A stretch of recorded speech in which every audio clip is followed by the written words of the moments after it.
Di sini saya akan memaparkan materi pertemuan kedua sampai 7 mata kuliah Pendidikan Agama Islam 3. Yang kedua, ahamiyatuhu ma'rifallah, pentingnya mengenal Allah. Di sini juga ada metode yang memudahkan kita untuk mengenal Allah, yaitu tafakur. Yang ketiga, at-thoriq illa ma'rifallah, cara menuju mengenal Allah dengan ayat-ayatnya.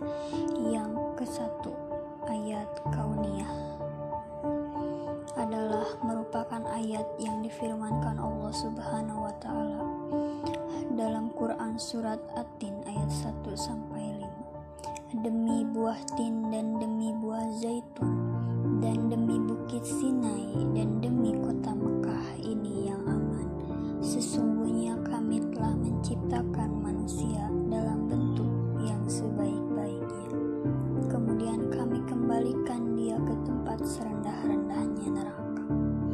Yang kedua, ayat kauliyah merupakan ayat atau tanda-tanda wujud yang diciptakan Allah. Allah berfirman dalam Quran surat Nuh ayat 53, kami akan memperlihatkan kepada mereka tanda-tanda kekuasaan kami di segala wilayah bumi daripada diri mereka sendiri, hingga jelas bagi mereka bahwa Al-Quran adalah benar. Tidakkah cukup bahwa sesungguhnya Tuhanmu menjadi saksi atas segala sesuatu? Orang yang beriman akan menjadikan ayat-ayat Allah sebagai peringatan sehingga menambah keimanan dan keyakinan mereka. Yang keempat, al-manawi ma'rifallah, penghalang-penghalang mengenal Allah. Terdapat dua hal yang menjadi penghalang manusia untuk mengenal Allah, yaitu maradus syahwat yang berkaitan dengan penyakit hati berupa nafsu dan kesenangan. Yang kedua, maradus suhbat, berbagai hal yang menimbulkan keraguan.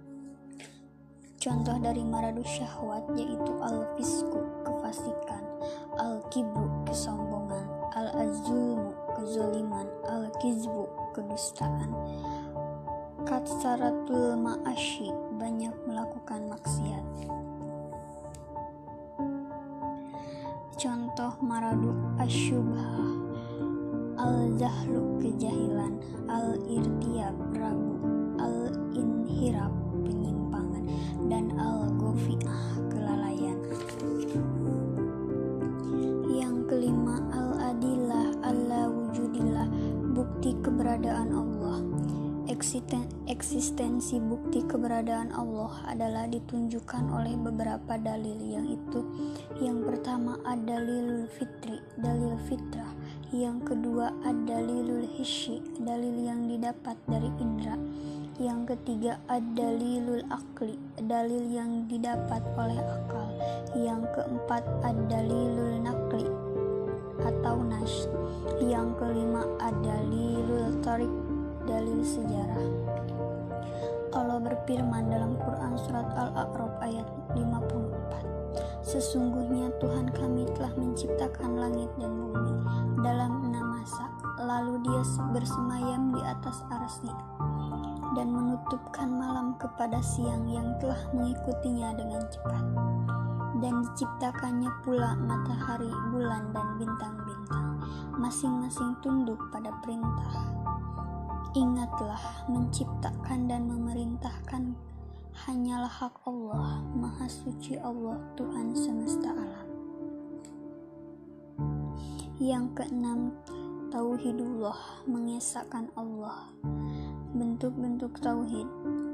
Tauhid rububiyah, mentauhidkan Allah dengan kejadian-kejadian yang hanya bisa dilakukan oleh Allah.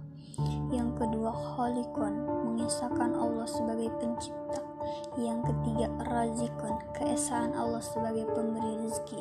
Yang keempat, malikan, keesaan Allah sebagai pemilik alam semesta. Yang kelima, mulkiyah, berkuasa penuh atas yang dimiliki.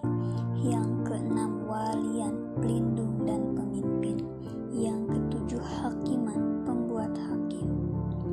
Allah berfirman dalam Quran surat Al-An'am ayat 162. Katakanlah, sesungguhnya sembayangku, ibadahku, hidup dan matiku hanya untuk Allah Subhanahu wa Ta'ala.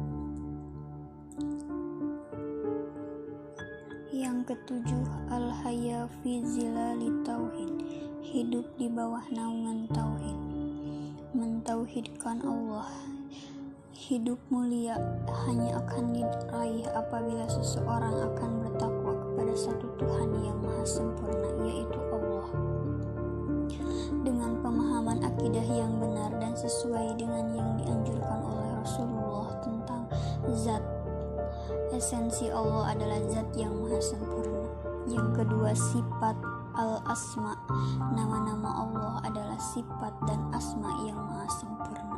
Yang ketiga, nama-nama Allah. Allah berfirman dalam Quran surat Al-Hasyr ayat 22-24. Dialah Allah yang tiada Tuhan selain Dia, yang mengetahui yang gaib dan yang nyata. Dialah yang maha pemurah dan penyayang. Dialah Allah yang tiada Tuhan selain Dia, Raja yang maha suci, yang maha sejahtera, yang mengaruniakan keamanan, yang maha memelihara, yang maha perkasa, yang maha kuasa, yang memiliki semua keraguan. Maha suci Allah dari apa yang mereka sekutukan. Dialah Allah yang menciptakan, yang mengadakan, yang membentuk rupa, yang mempunyai asmaul husna.